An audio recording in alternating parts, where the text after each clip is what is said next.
television and Twitter. But think about it. I was born, I know I have gray hair, but I don't consider myself that old. But I was born at a time when women and people of color were systematically, routinely excluded from enormous portions of American life. Today, women and minorities have risen up the ranks of business and politics and everywhere else. And even if we still have miles to travel and innumerable laws and hearts and minds to change, the shift in what this country is and what it means is astonishing, remarkable, and it's happened when you measure it against the scope of human history in an instant. Just since I graduated from college, crime rates, teen birth rates, dropout rates, the share of people living in poverty have dropped, and in some cases dropped dramatically. The share of Americans with college education is up, despite a massive global recession. In the final years of my presidency, the uninsured rate reached a new low. Median household income reached a new high. That's here in the United States. Worldwide, our progress is even more remarkable. And Bill can rattle off these statistics better than I can. But over the past 100 years, we've come from a world where only a small fraction of women could vote to a world where almost every woman can. Since the 1950s, the global average life expectancy has grown by more than 20 years. Since 1990, we have cut extreme poverty and childhood mortality in half. Keep in mind, I was in law school in 1990. It seems like yesterday. Since 2000, we've evolved from a world without marriage equality to one where it's a reality in more than 24 countries. All of this has happened in such a steady march that sometimes we have a tendency to take it for granted. But I often ask when I meet with young people, if you had to choose any moment in history in which to be born, and you didn't know in advance whether you were going to be male or female, what country you were going to be from, what your status was, you'd choose right now. Because the world has never been healthier or wealthier or better educated or in many ways more tolerant or less violent than it is today. Fewer people are dying young. More people are living not only longer but better. More girls are in school. More adults can read. More children get the vaccines that they need. Despite the enormous conflicts that break our hearts around the world, it's demonstrable that fewer people are being killed in wars and conflicts than ever before. This would be the time you'd want to be, showing up on this planet.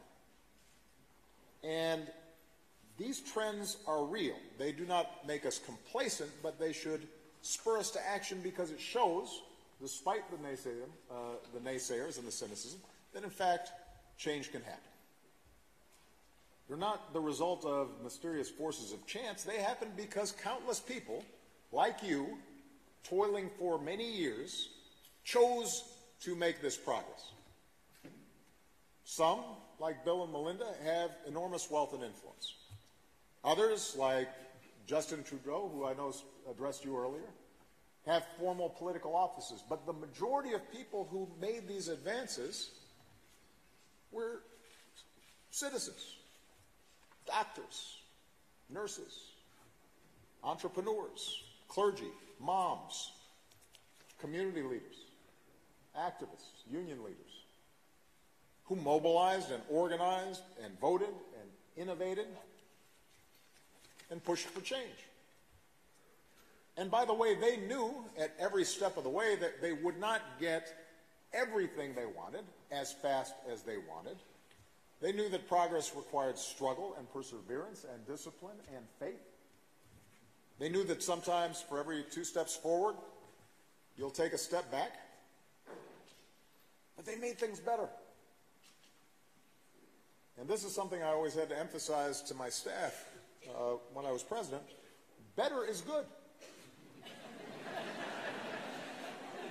You laugh, but sometimes people forget that. I will take better every time. So that's what's needed today.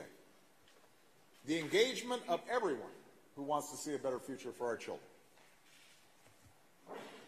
And it can be frustrating. I'll take an example here in the United States. Over the past 8 years, thousands upon thousands of Americans threw themselves into the collective effort of reforming our healthcare system. Those of you who live in countries that already have universal healthcare are trying to figure out what's the controversy here. I am too. These people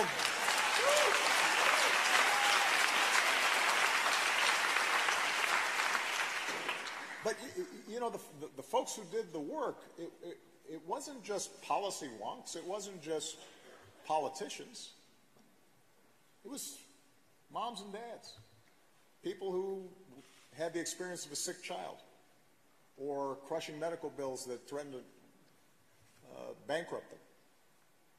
Maybe a parent who was lost to cancer that, had that person got a regular checkup, might have been caught earlier. And those voices from every walk of life in every corner of the country, against all odds, made a difference. And for the first time, more than 90% of Americans know the security of health insurance. Paying more for insurance or being denied insurance because of a pre-existing condition or because you are a woman, that's not a thing anymore. We got rid of that. And people are alive today because of it, and that's progress. Now, the legislation that we passed was full of things that still need to be fixed. It wasn't perfect, but it was better.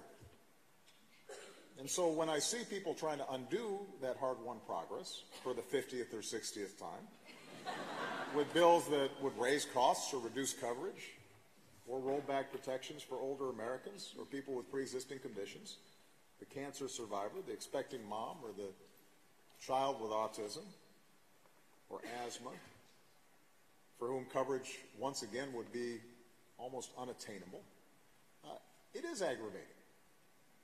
And all of this being done without any demonstrable economic or actuarial or plain common sense rationale, it frustrates.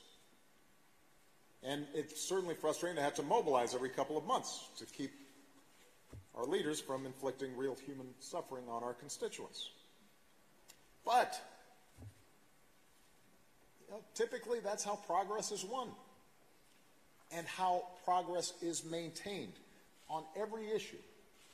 We have to stand up for each other, recognize that progress is never inevitable, that it often can be fragile, it's in need of constant renewal, and our individual progress and our collective progress depends on our willingness to roll up our sleeves and work. And not be afraid to work. So, in conclusion, each of us can make a difference, and I know I'm preaching to the choir here because otherwise you wouldn't be a goalkeeper. But many of you are young and maybe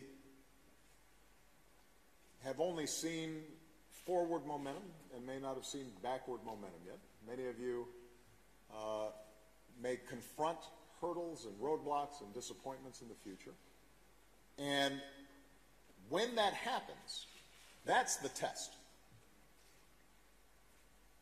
The test is not how do you feel when things are going good or when you are at a cool conference in New York with Bill and Melinda Gates and Will.i.am.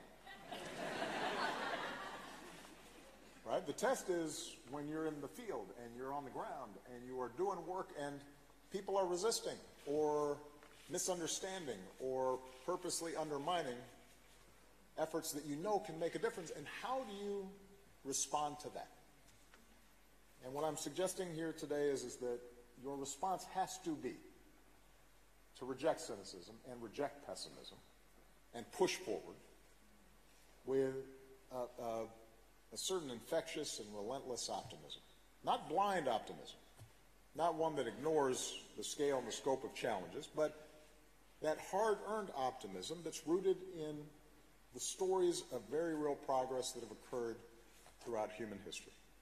And the recognition that our successes, even though sometimes they're small or incomplete, accumulate, they build, and they create a trajectory that's better and will mean some girl somewhere getting an education that otherwise she wouldn't have had.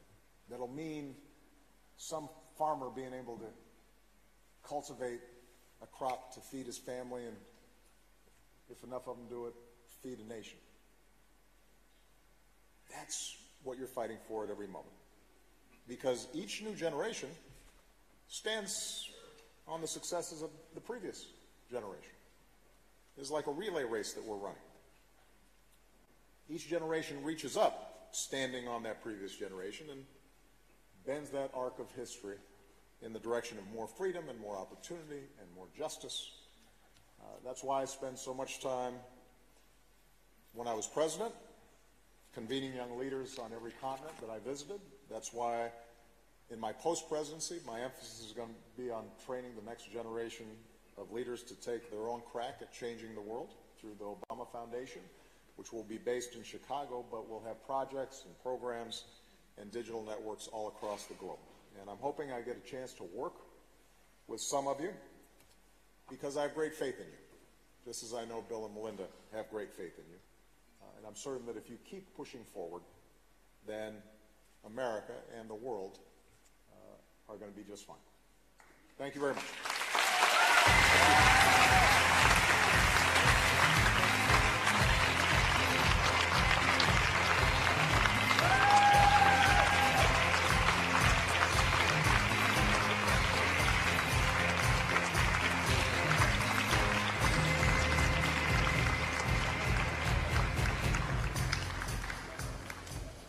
You have some theme music here. That's good.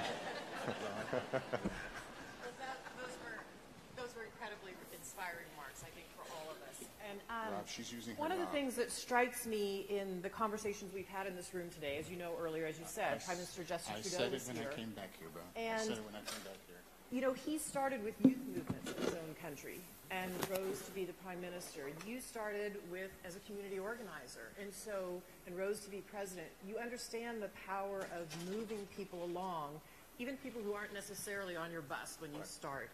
Talk to us a little bit about how you think of movements around the world and the power of those now, and what leaders can learn from them.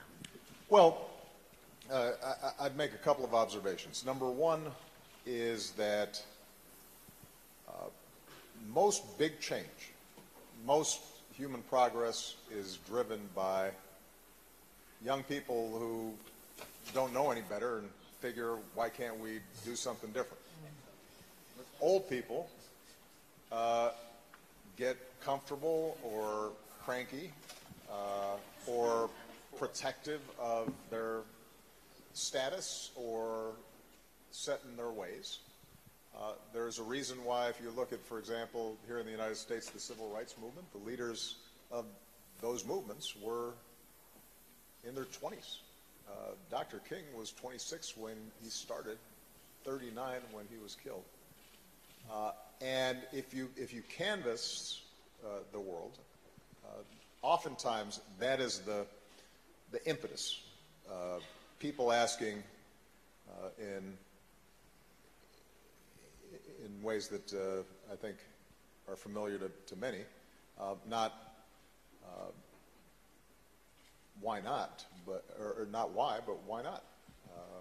Why do things have to be the way they are? So that's point number one, that young people, I think, can make an enormous difference. Number two is that because most of us now either live in democracies or countries that purport to be democracies, because we have won the battle of ideas that says governments and our common efforts have to be rooted in the legitimacy of people, there is more power than ever in people being able to band together and collectively push for initiatives that are going to make change in their lives. That's something that for most of human history was unimaginable. That is one of the amazing transitions that has taken place, and you will notice that even in autocracies today, there is at least the pretense of democracy, because people believe that governments that are rooted in people are more legitimate. And that's a battle we won and now have to make real wherever we can. That's point number 2. Point number 3 is simple math. In most places, if you want to get something done, whether it's a smarter climate change policy or health care for people or more funding for girls' education, you've got to have a majority of people supporting it. You got to have votes. You have to have the allocation of resources. And that requires mobilization and a game of addition rather than subtraction. So, and the fourth point I would make would be the internet now has turbocharged the capacity for us to develop movements in ways that we had not imagined before. Now, the last thing I'll say, so that I don't sound like I'm still in the U.S. Senate and filibustering, is I guess a smaller point, but a profound one that I tried to reinforce with my staff at every level of my public work and continue to do to this day. I actually think organizing, mobilizing, starting movements starts with a story. And you can't create a story that moves large numbers of people unless you are able to listen and hear to the story of the person next to you. The story of your neighbors, the stories of your coworkers, the stories of your community, the story of people who are not like you. And so one of the things that I think is important is for us to learn how to listen to each other and learn how it is that we came to be who we are, think the way we do, because that understanding of other people's stories is how you end up ultimately forging bonds and creating the glue that creates movements. Every great movement, you think about Gandhi in India, it started with his understanding of India's story and his own story, and seeing Indians in South Africa discriminated against, and recognizing that there were traditions and myths and a power in those stories that ended up driving out the most powerful empire on earth. It wasn't guns. And increasingly that will be the case, and certainly that will be the case if we want to move forward the sustainable development goals that we're talking about. Is we've got to be able to tell a story not only to big donors or politicians, but also to, for example, people here in the United States who may feel like, look, I've got my own problems, why should I be worrying about somebody on the other side of the world? Yeah, I have to say, when we got into philanthropy and particularly studied global health, we were stunned at the progress. We'd had no idea. And it's kind of amazing if you ask even very well-educated people, what's happened with vaccination, what's happened with HIV. They don't know the positive story. And a little bit the news is always going to focus on the setbacks, because that's what happened that day. The gradual progress doesn't fit that paradigm. And even people who raise money for these causes, I have to say, sometimes even some of the material we create is talking about the peace that remains as though it's never improved. Do you have any thoughts on how we get this more positive sense of progress going, and how we would get that word out? Well, look, you're talking to somebody who for 7 years tried to get the word out that things were going pretty good, and nobody, at least about 40% of the country, didn't believe me until I was gone, and then suddenly they believed it. They said,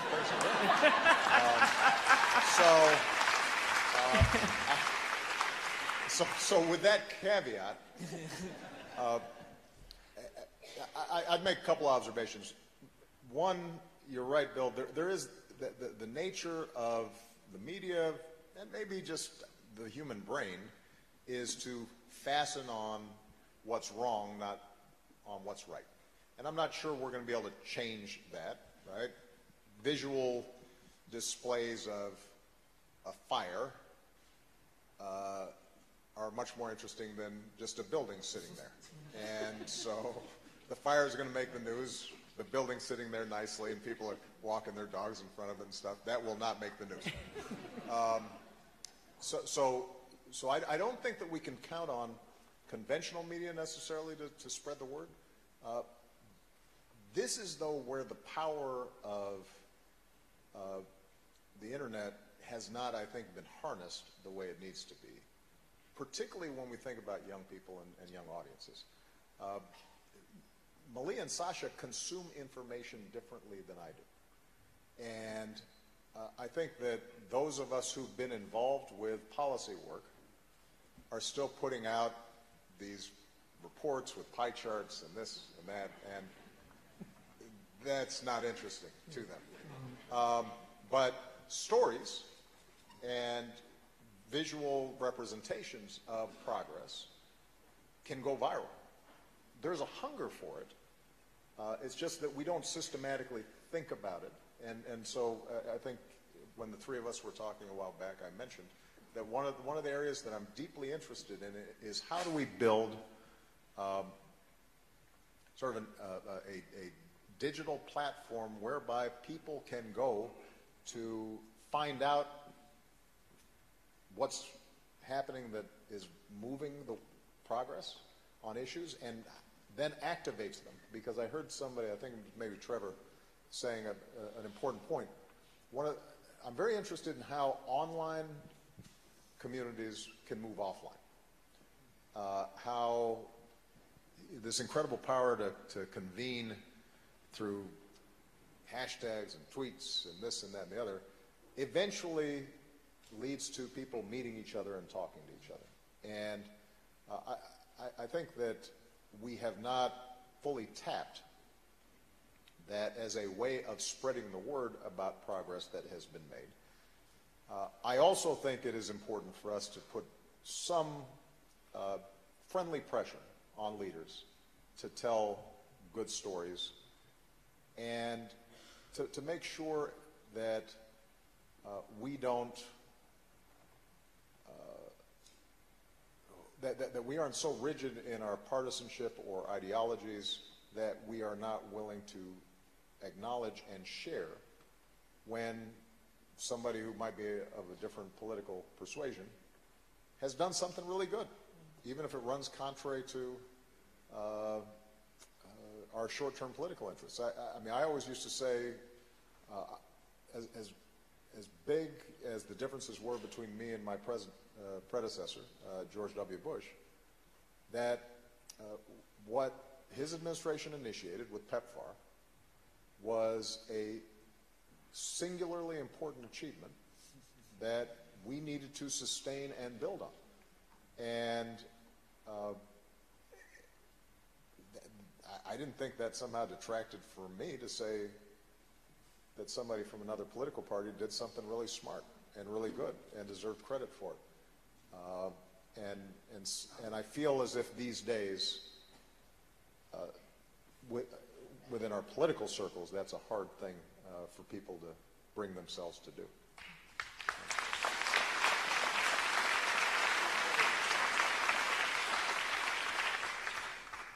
One of the things that Bill and I had the great privilege of doing when you were in the White House late in your presidency was spending a little bit of casual time on a Saturday night. And your daughters were in and out of your home, Lily and Sasha. And you've been to our house earlier this summer and saw Rory and Phoebe, two of our three, in and out of our house. Our daughter Jen is here in the front row. Tell me about... Jen's like, thanks, Mom. Yeah, sorry. You weren't home that night. Jeez. But she's about the age of That's your our daughters. job, to embarrass you. That's what we do. Exactly. I just did it. Job done right there. But, you know, Jen's about the age of your girls, a little bit older, but how have you and Michelle thought about talking to your children about being leaders in the world and taking up this mantle of what needs to be done in the world? Well, what we've tried to communicate their entire lives is that each of us has responsibilities. When they were small, the responsibilities were small. Like, say when you want to go potty. And then, as you get older, your responsibilities grow. But part of what we, I think, try to communicate is that being responsible is an enormous privilege. That's what marks you as a fully grown human, is that other people rely on you, that you have influence, that you can make your mark, that if you do something well, that will improve other people's lives, that the kinds of values that we've tried to instill, many of them your basic homespun values like kindness and consideration and empathy and hard work, that those are tools by which you can shape the world around you in a way that feels good. And so what we've tried to encourage is that the sense that it's not somebody else's job, it's your job. And I think that's an ethic that they've embraced. Now they will choose to participate in different ways because they have different temperaments, different strengths. I think one of the mistakes that we sometimes make is to think that there's just one way of making a difference or being involved. You know, if you are a brilliant engineer, you don't have to make a speech. You can create an app that allows an amplification or the scaling up of something that is really powerful. If you are somebody who likes to care for people, you don't have to go out and lead the protest march. You can mentor some kids or work at a local health clinic that is going to make a difference. So there are a lot of different ways in which to make a contribution, and we try to emphasize that to them as well. And then the third thing that we try to encourage is what I mentioned in my earlier remarks, which is that you have to be persistent. I always tell people that my early work as a community organizer in Chicago taught me an incredible amount, but I didn't set the world on fire. You know, I got some public parks for communities that needed them. I started some after-school programs. We helped set up a job training program for people who had been laid off of work, but those communities weren't suddenly transformed. They still had huge problems. But I took that experience, and then I was able to build on it. And I think so often we get impatient because change does not look as if sometimes it's not as discernible or immediate or impactful as we had imagined in our minds, and we get disappointed. and we get frustrated. And for me, by the way, that's advice in life and not just in social change. I assume occasionally there was a bug in the software, Bill, that Every now and then. every once in a while, you know, and we got to patch it again. This is annoying. But that's how.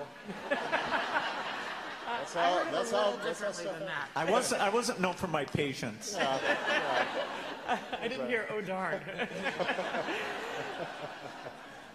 Bill, did you have one last question? Yeah. So this week, part of the reason we're all in New York is the United Nations is meeting, and you know, so many of these global institutions that were created right after World War II, World Bank, World Health Organization, UNICEF, they've been key partners for many of these causes, and yet there's definitely a cynicism about their bureaucracy, their efficiency, and their ability to change. In fact, with very few exceptions like Global Fund and Gavi, we haven't had any new ones. So over the next 10 or 20 years, do you think these global institutions in terms of reform or creating new ones for pandemics and climate change, can they step up to play the role we need them to play? Well, let me first of all say that the biggest problems we confront, no one nation is going to be able to solve on its own. Not even a nation as powerful as the United States of America.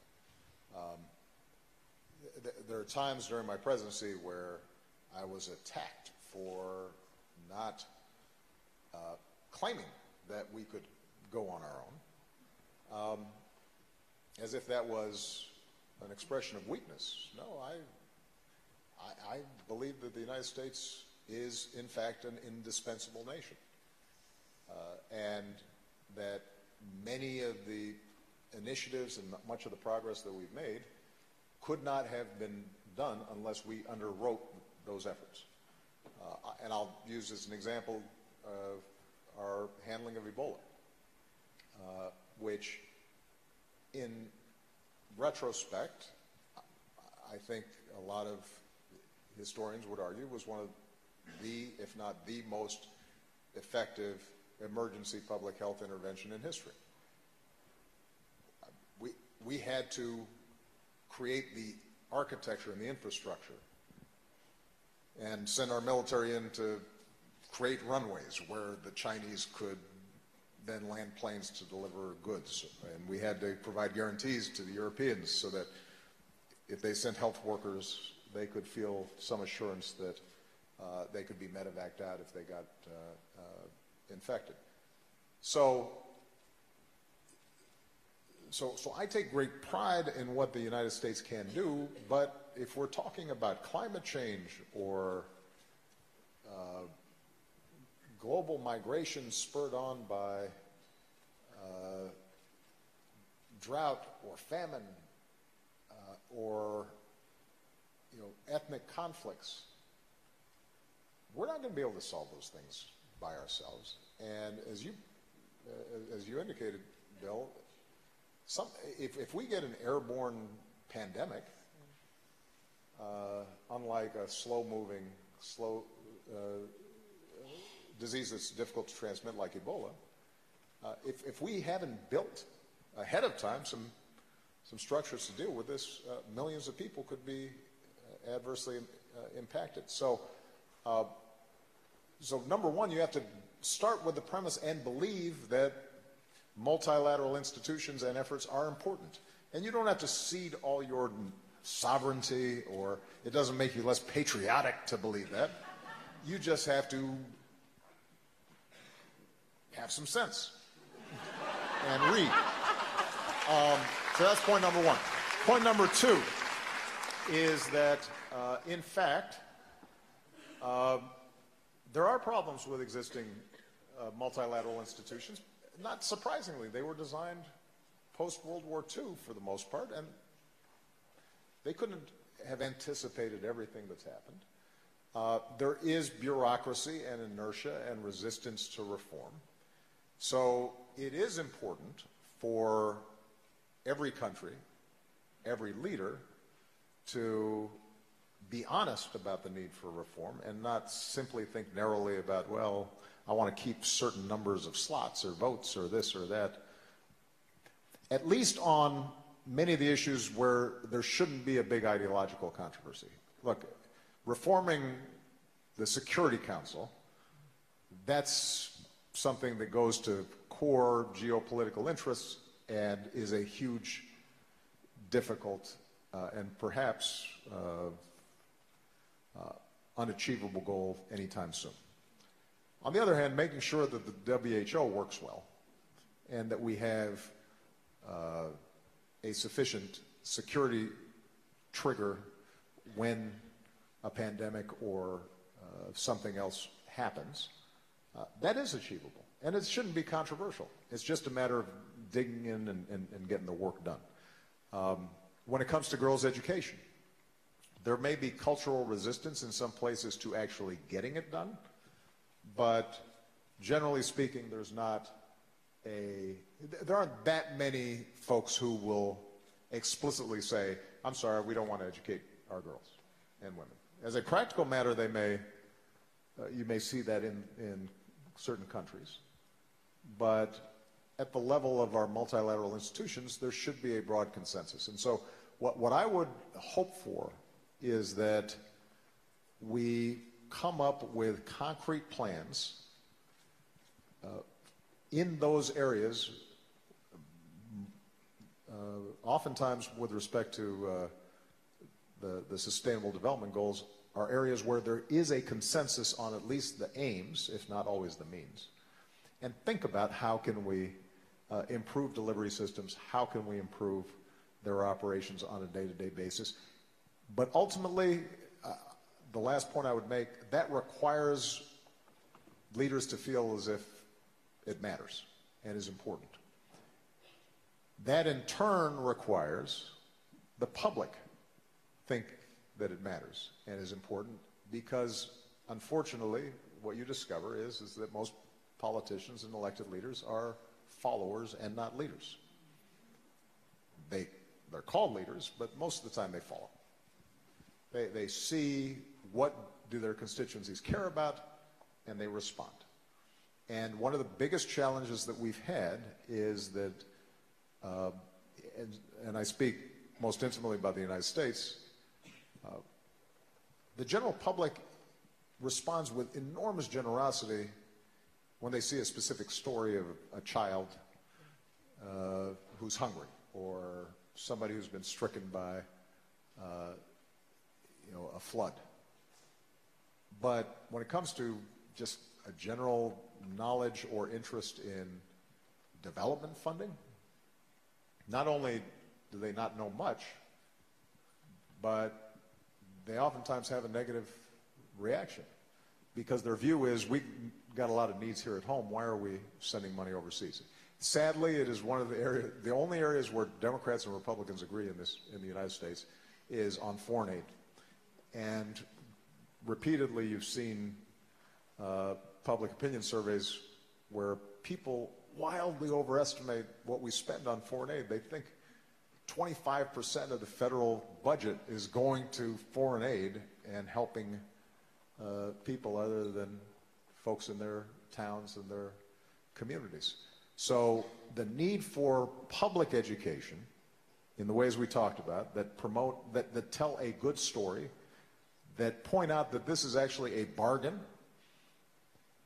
that connect what we do with respect to development to security, not in a perfect correlation, but to say that, look, if you've got failed states, then generally some of that's going to spill over on us.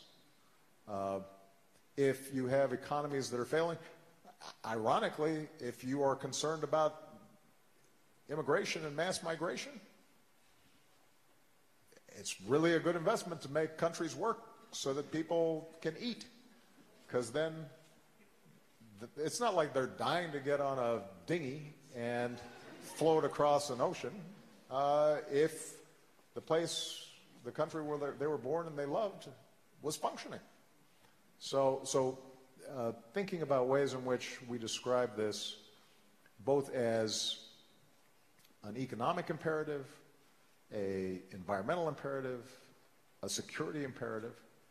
The more we can influence public opinion, the more you'll see politicians respond. That doesn't mean that there is not an enormous role to play for NGOs, philanthropy, and so forth. But, and I've said this to both Bill and Melinda, even with the incredible generosity and enormous skill with which they've deployed their resources over the years, the U.S. budget's still bigger. A lot bigger. And, you know, this notion that you can, that I hear sometimes from young people, that you can work around government and work around politics because it's too messy or it's corrupt or it's, you know, I just don't like those folks or what have you. I'm sorry, guys, that's not going to work. If you want to get done what you're talking about, you will have to combine effective philanthropy and technical know-how and you know, smart policy engineering with getting your hands dirty, trying to change public opinion and trying to ensure that the people who are in charge of the levers of power are responsive. And that will require work, and I guarantee you, you will be disappointed at points. But what a glorious thing it is to be responsible for saving the world. That's your responsibility. And on. Thanks.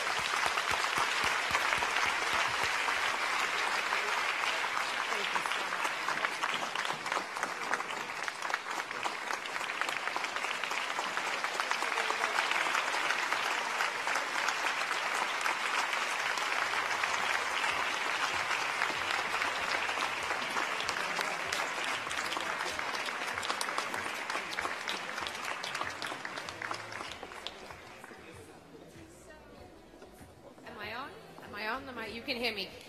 So remember how I said earlier on, well, I never. This is one of those moments. Well, I never. How is it that I am following the President of the United States? I mean, seriously. But before you panic, there is no need to panic, because fortunately for you all, it is lunchtime. Yes, you can cheer. It's okay. You can cheer. And after lunch, things are going to get very interactive around here. So for those of you who are shy, maybe a little Dutch courage over lunch, because